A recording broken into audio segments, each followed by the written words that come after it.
So I think I've just been doing so much better since the mentorship and everything like that, that I feel like my anxiety isn't there anymore. If it is, it's a blip and then that's it.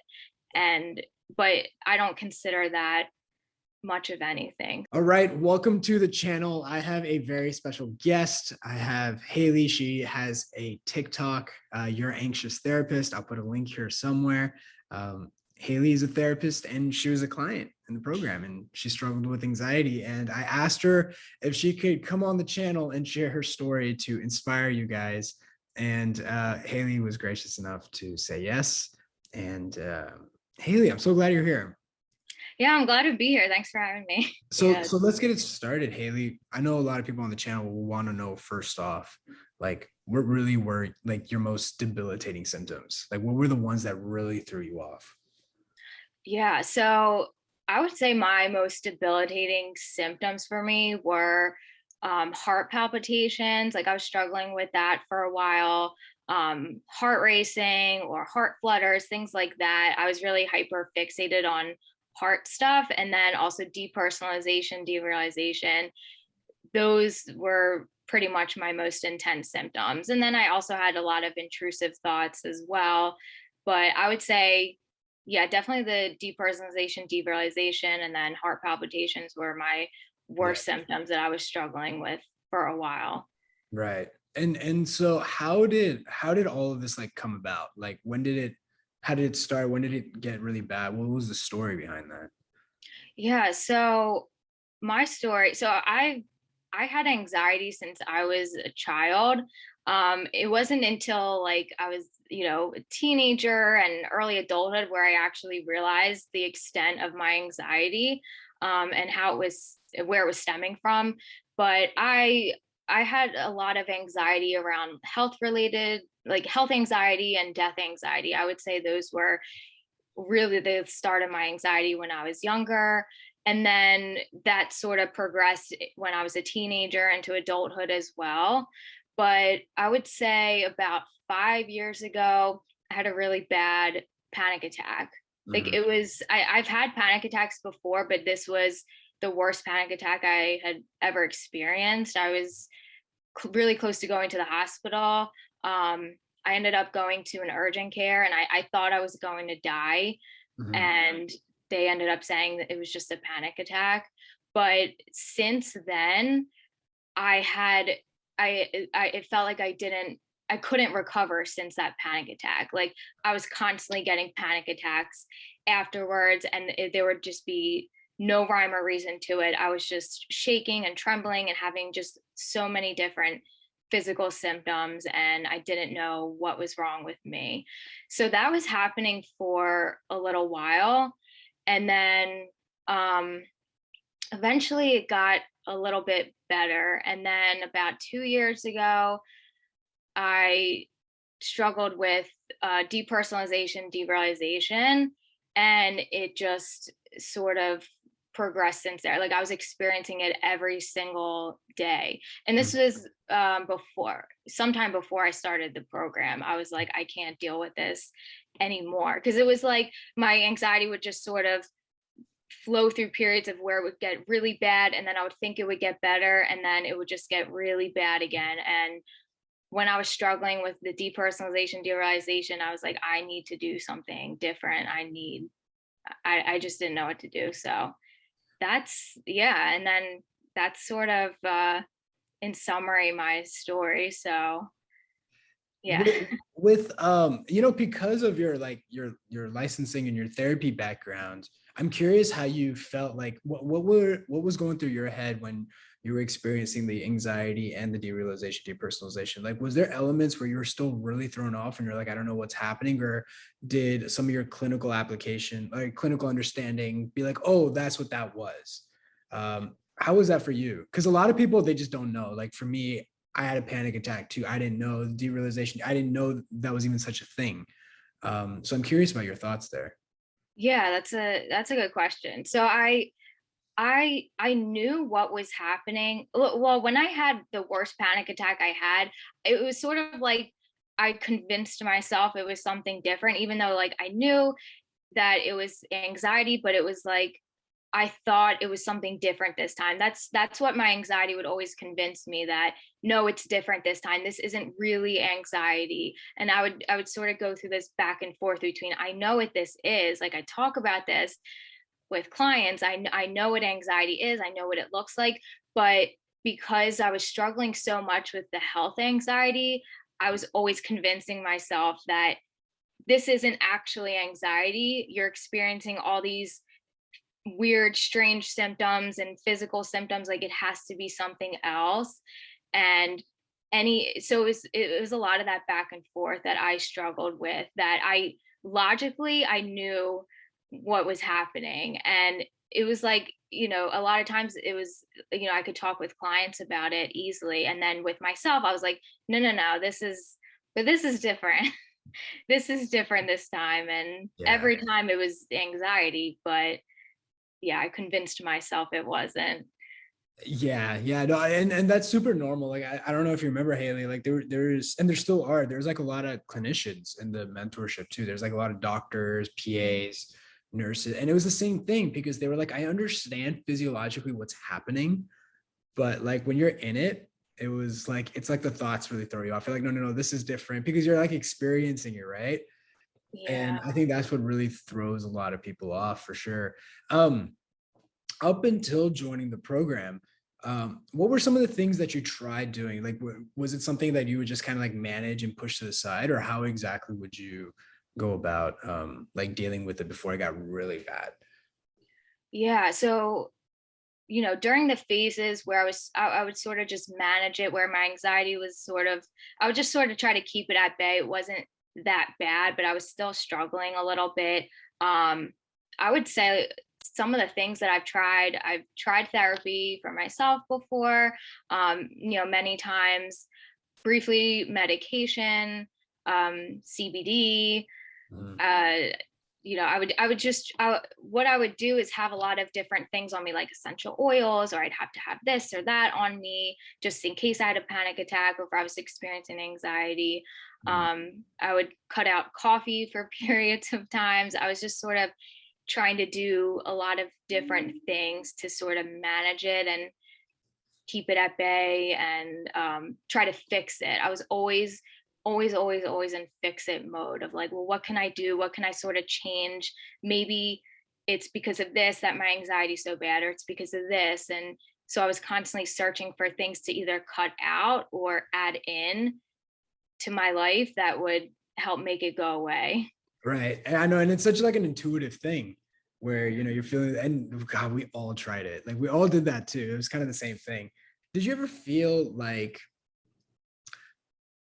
being like a therapist and struggling with anxiety, did you feel like there was like a do you feel like there was like a dichotomy there where you were just like, I shouldn't like be struggling with this at any point? Like just because you are a therapist, so like if you were struggling with it, it was kind of it felt incongruent, like I guess incongruent in a certain way. Did you ever experience that?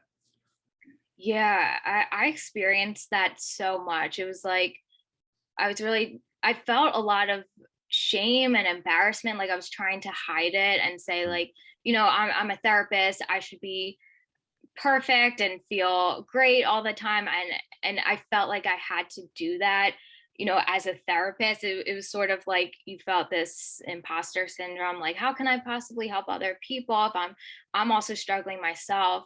But what I realized, from being in the field, is that there are a lot of therapists who struggle with their own, mental health challenges in different capacities, and also a lot of therapists who have their own stories, which is a lot of times how therapists get into the field in the first place. It's, they're struggling with something, they work on it, and then they're helping other people with it as well. And I really wanted to get to that place too, where it was like I had worked on it, I had done the work, and I was able to help other people with it as well. But I did sort of struggle with that dichotomy of, I'm a therapist and I should be completely healed from my anxiety before I can help people. But I felt like also having anxiety gave me an extra layer of not just having the learning and the training and the understanding behind anxiety, but also firsthand experiencing it. I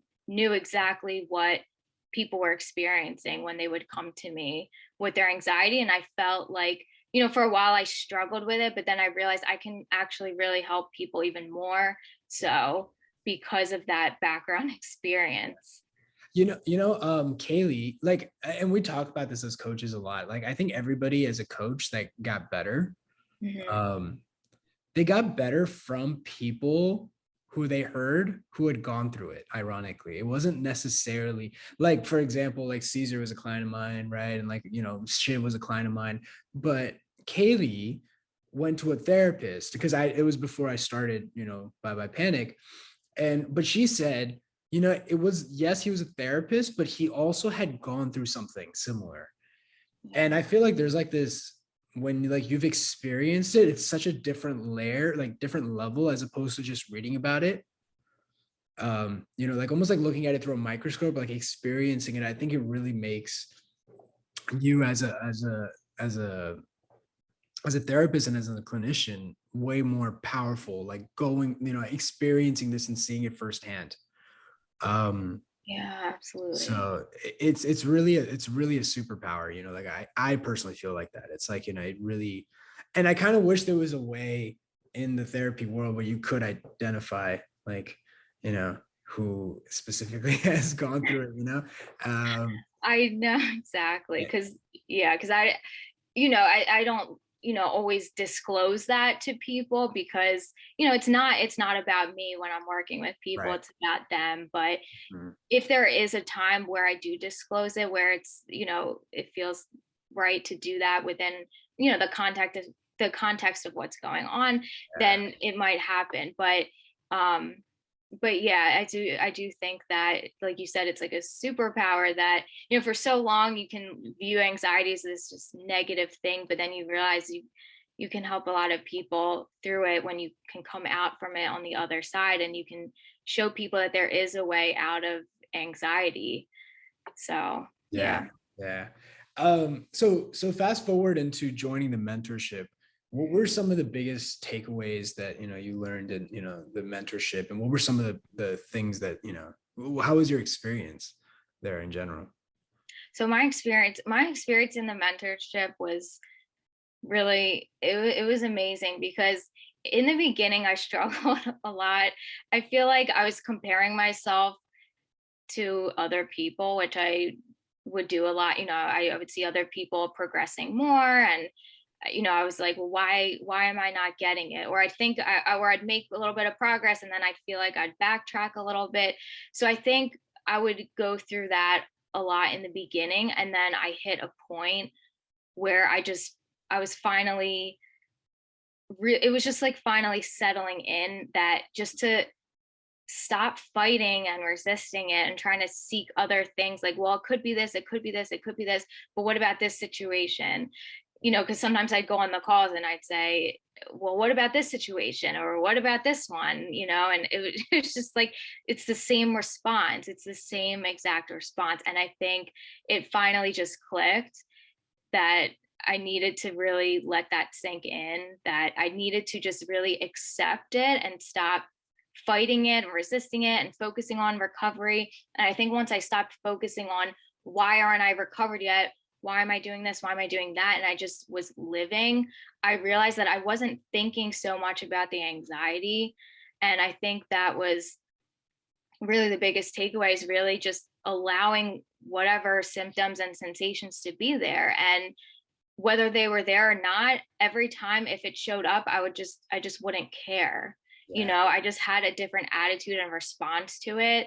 Right. It wasn't like, oh my God, now I'm experiencing this. And now it was like, I just finally got to a point where you just have to accept it, stop fighting and resisting, stop making anxiety such a priority in my life, like make other things the priority instead of the anxiety, and Yeah. not letting anxiety take over, just really responding when anxiety shows up. Okay, I know exactly what this is, and here's how I'm going to respond. And I think that's really the biggest takeaway, is really trying to be as consistent as you can Mhm. with with that. And it was it felt like it was such a simple concept, but it was very hard to implement. Yeah. And it's like, but once you do, and once I was able to really implement it, I just saw so much progress where I wasn't really writing in the Facebook groups as much or going on the calls as much anymore, because I was just living, and I felt like I didn't really need to. And if things came up for me, I got to a point where it's like I know exactly what the coaches are going to say, and that I needed to hear that voice, that this is exactly what they're going to say, just keep responding the same way. And so Yeah, yeah. it's amazing. I mean, it's a great journey to see, because I remember in the very beginning, right? I see like the progress you've made, and exactly what you say. We all had that. We all kind of had those experiences too, where it was like, it was so simple, and it kind of sometimes makes you a little angry. Sometimes, like the coaches and I talk about it, we're like, it was too easy, and it's almost like you psychologically wanted it to be more complicated. And sometimes, like even I, as a coach, kind of wish it was a little bit more complicated, so that like it'd be justified. But like it's like no, the answer really is simplicity. And then exactly how you describe it, it's like, once people start getting better, and once they really get it, and they know what, the coach is going to say, what I'm going to say, that inner voice, then they're like, well, they just kind of fade away. And that was the exact same thing with you, which, it's amazing to hear you say these things. So it's amazing. It's amazing. So that was your experience in the mentorship. Now fast forward me into like creating your anxious therapist account on TikTok, because that was like, whoa, like that's amazing. Like it was like, wow, like, like, wait, that's awesome. And like I'm like, wow, like millions of views, like this is amazing. um, Talk yeah. about that. Yeah, it's been a crazy ride because yeah, I started my TikTok like the very end of January.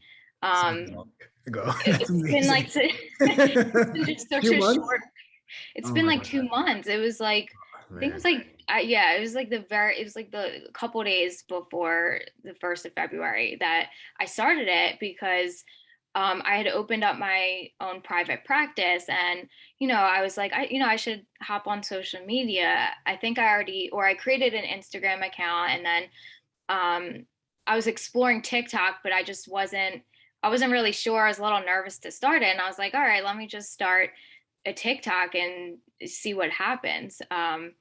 And it just kind of, I don't know, it just kind of blew up from there. And I knew that I wanted my account to be mostly anxiety related. And because there's a lot of therapists on TikTok, and they post about, some therapists post very specific things, and others are just sort of more generalized mental health. And I was like, I really want to focus on anxiety. So I started the TikTok, and then it just started blowing up, and it's just been amazing on TikTok. Like the community on TikTok has just been amazing.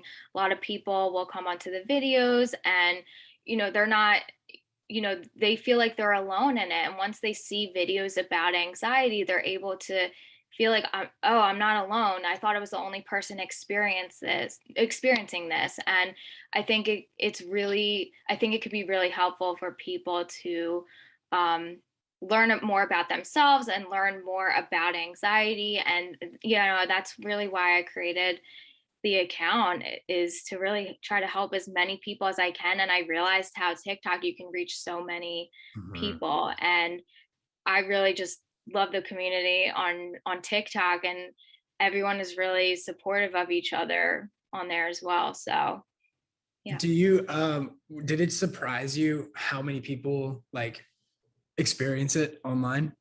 Was that shocking to you a little bit?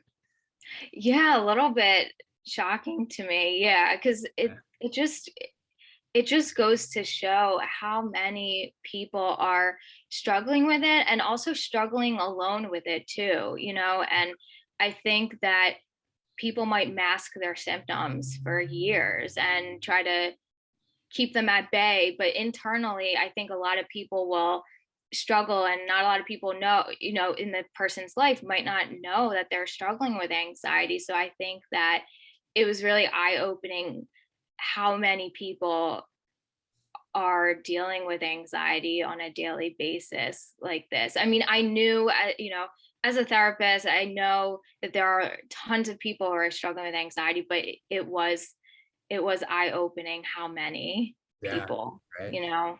Um, Now that you're creating content, how do you, so something I still struggle with, which was, how do you differentiate when to give coping mechanisms, which have their place, right? But then also, focus on, like what, you were learning in the mentorship. Um, how do you balance that on an account? Because there's an element where you want to give people what they want, but sometimes like what they feel like they want and what they need are two different things. So I'm curious from your perspective, like how do you balance that, and how do you do that as even a clinician, really, as a therapist? Yeah, you see that can be a little tough to navigate through, and I think it's still something I'm learning on TikTok as well, because I've posted a couple of videos related to, if somebody's struggling with a panic attack or other types of self-soothing techniques. Just and some of the techniques I post are more so, it's not always like, okay, I'm having a panic attack, what do I do? It's more of like, this is how we can all learn to self-soothe ourselves, which a lot of times is what I teach clients in sessions, is like, we need to learn how to self-soothe, but not as a distraction, but more as just, not really as a distraction or a coping mechanism, but just more self-soothing. Yeah, yeah. Like while they're going through the anxiety period, it's like make it as comfortable as possible, right? Like soothe it throughout the way. I totally get that. I totally get Exactly. that. But sometimes Yeah, they use that as a shield, right? Wouldn't they like technically? And so that's what I do. that's true. I try to, yeah, exactly. Because it's like, you want people to know that, it can be a tricky balance of working with people or helping them understand, or posting certain content that trying to give little tidbits here and there, but also sprinkling in the videos of accepting and allowing, the symptoms to be there. Mhm. You want, especially in the beginning, I think sometimes people will need that extra, a couple of tidbits just to be able to get through it.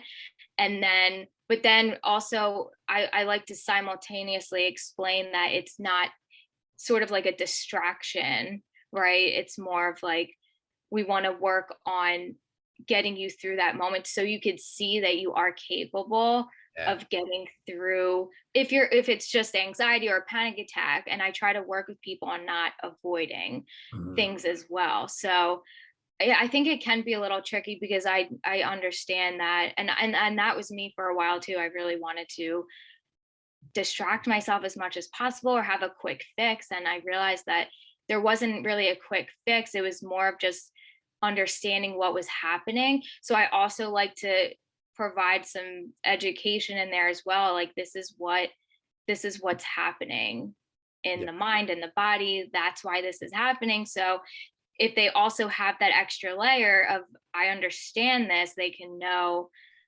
um you know it's not really about like, I just, I can't survive this. You've gone through this before, you've experienced this before, and you are capable of getting through it again, Yeah. without a safety person or this or that, and you are capable of doing it. So it's sort of about like, gradually, I try to gradually expose people to Mhm. that, Yeah. um when working together. But yeah, but I guess on TikTok, I try to have a mix of videos for that, um, when I'm explaining it to people. So Right. Right. Yeah, no, that's amazing. And like I say, I mean, it's amazing to watch you um do that, and just again, like the progress. And one of the questions I had, I totally forgot to ask is how are you doing now? yeah, so now I think I'm doing really great. I honestly, I don't think I've ever experienced this, even if, the other times in my life where my anxiety wasn't as bad, I've never experienced it to this degree, and my anxiety has gotten so much better. I don't really notice when my anxiety is there or not.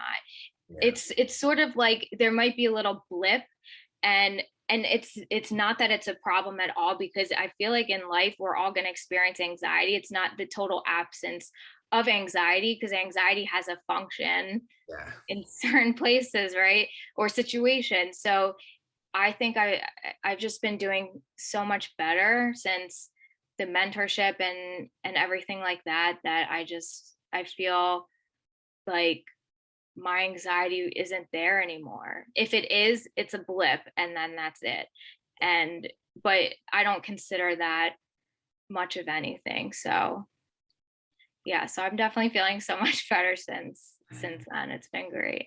I'm so glad to hear. And like I say, I'm so glad with, um, your practice and your creating your TikTok. And I'm so excited for the future for you. And I mean, just the way you're describing anxiety, like you get it, like you get it, you understand it. And so that's amazing. So it's amazing to watch. So and more importantly, I'm really glad, I don't discount the fact that you talking about this, because I know, like, as a expert in the field and a leader in that sense, talking about things like that talking, it's a little bit vulnerable in that sense, talking about that, and it makes you more brave for sharing that, because it normalizes it in a way where it, I think, helps with the healing journey. So I'm so Yeah. glad you're here, and I'm so glad you hopped on the channel. And yeah, so I appreciate that. Thank you. I appreciate it. so everybody, I hope you enjoyed this video. I will put Haley's TikTok account, Your Anxious Therapist, down below, and also some mentorship details if you're interested as well. And with that said, I'll see you in the next video.